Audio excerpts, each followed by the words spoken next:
That's why we drink it here. And when we're gone from here, well, our friends will be drinking all the beer. Back, Cindy Dole here. This is Home Wizards, and I'm with my buddy Eric Stromer as we're coming to you live from the Dwell on Design event at the LA Convention Center. Are you having fun, Eric? I'm having so much fun, and I'm so excited about our next guest. Now, you are a beer drinker. I love the beer. And I'm still waiting to appreciate beer. I'm sorry to say I'm really Yep. more of a wine, margarita kind of person. But beer, I know, is so popular, and it's really, in fact, grown leaps and bounds in popularity all over the world. And so why not make it at home? Yeah. And so with us is a guy who's written this book called Beer Craft, William Bostwick. William, hey. Hi, Good to have hi. you. And so are you even drinking age Yeah, yet? not only was I going to say that, but he's the slimmest, trimmest guy that Yeah, drinks you have beer no I've beer ever gut seen. at all. Yeah, I'm working on it. Okay, Yeah, but you all right. are legally okay to drink. Yeah, Okay. yeah. all I'm right. legally okay to make it. Oh, okay. No, I can drink You it. can I drink it. You just have very good skin. All right, so tell us, why make beer from home? I mean, is it better? Yeah, I mean, well, the biggest reason to do it is the reason to make anything yourself is because you learn about it. You know, Right. you can buy beer from the store all your life and, not know what hops even look like or what grain looks like.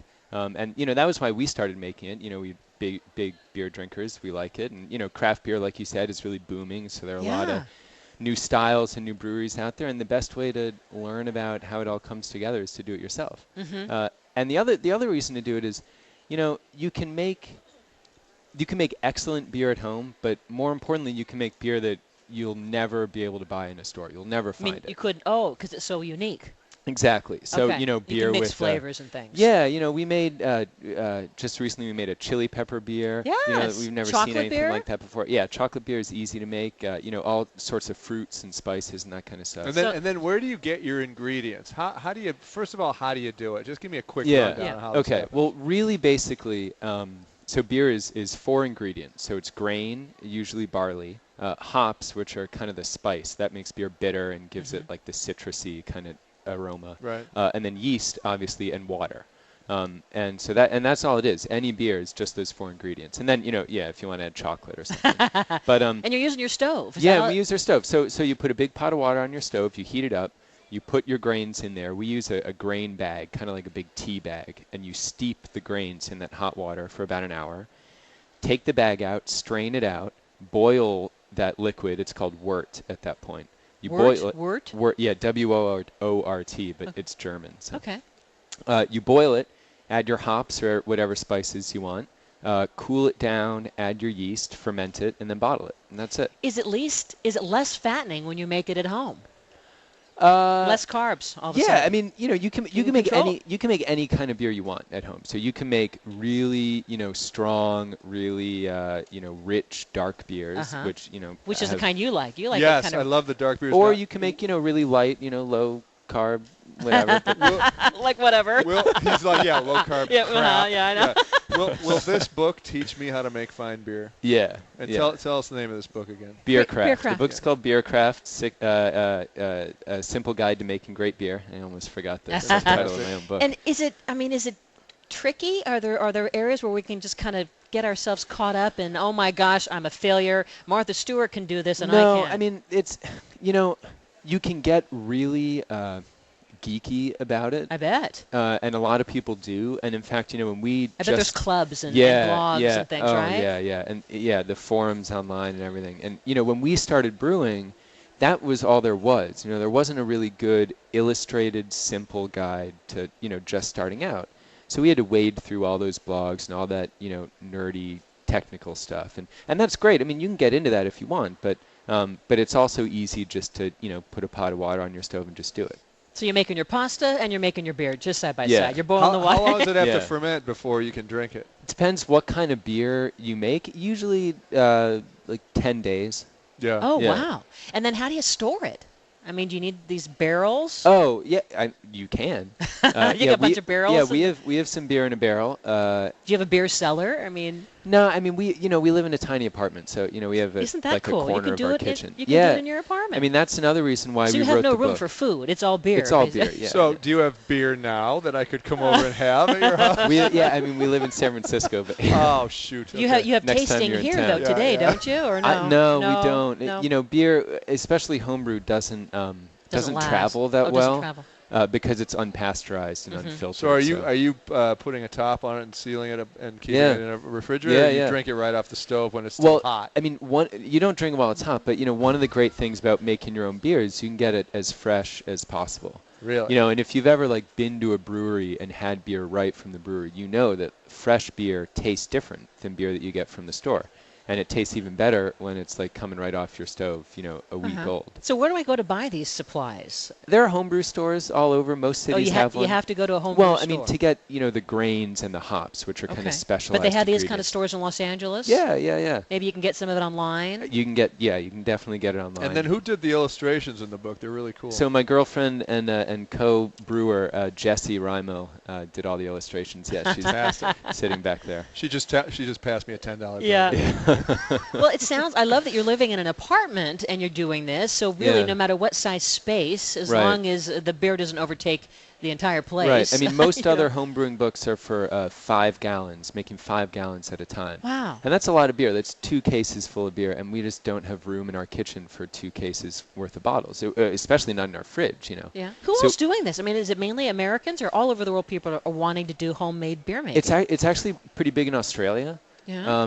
And England kind of started the homebrewing movement or industry, I guess you could say. Do you save a bundle by doing it this way versus buying? Have you figured out? You save a little bit of money if you're making really kind of strong experimental beers.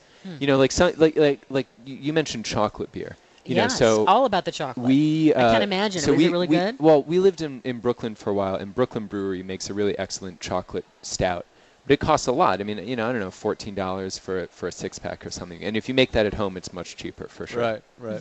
Fun. Yeah. I mean, it feels like, well, I have to ask you this, though.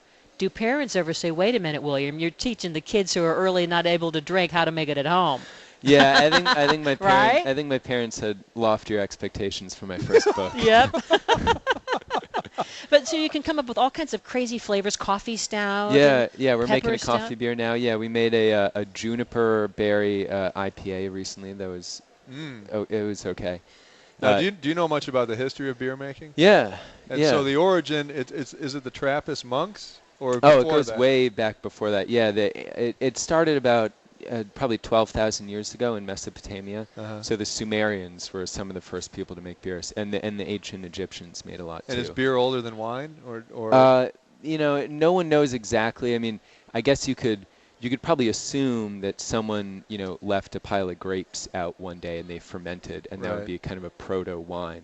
But they say that beer is the oldest produced fermented beverage, not accidental. So if we wanted to, because we're so inspired hearing William talk Yeah. right now, let's say that tonight we're going to go out, we're going to buy some stuff, Right. the supplies. We can do this tomorrow. You can do it tomorrow. Even yeah. though it is you Sunday. can do it tonight. So We can do within it tonight. 6 days, I could have delicious beer on my stovetop? Oh, a little bit. I mean, give yourself like a week and a half. All right. And I guess we know what you give everyone for Christmas, right? It's the We give them homemade beer, yeah. Yeah, why Jesse not? designed some nice labels, and we make the beer for it. So what is your Fantastic. website? So it's beercraftbook.com, Mm-hmm. and we're on Twitter and Facebook and all that. And the book's available anywhere good books are sold. And I love how what is it in Texas? There's like a bacon. And Oh yeah, we Wait we a minute. actually Wait. Hold it. You're know. combining meat and beer. Bacon I love you. Bacon infused scotch. Oh. Yeah, a beer. friend of ours in Fort just Worth sounds made wrong. a bacon infused Fantastic. beer. I guess Really? it's something in Texas. Yeah. It sounds really bad. Can you Yeah. imagine how fattening that must be? Really bad.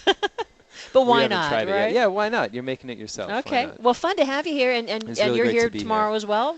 I think we'll be here tomorrow morning. Yeah. Cool. All right. So once again, the website is It's beercraftbook.com.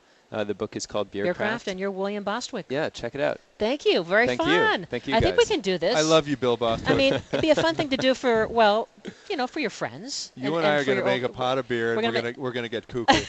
Okay, Get we're nutty. going to call him in the middle of the night and hang up on him. All right. Well, That's what we're gonna do. There's so many more things that we want to talk about here at the Dwell and Design event. We're going to talk next with an artist who somehow taps into your heartbeat to then get inspired for an actual canvas of art. Get out. And it has a very neat message because the art is raising money to help those who have suffered so much in Japan from the tsunami and the earthquakes. Oh, this is fantastic. But you sit over there and they hook something up to your pulse. Yeah. And then he spray paints with a heartbeat. You're kidding. It's coming up next. We're going to talk with them. Home Wizards, Cindy Dole with Eric Stromer, and the fun continues as we're live at the Dwell and Design event. This is KFWB News Talk 980.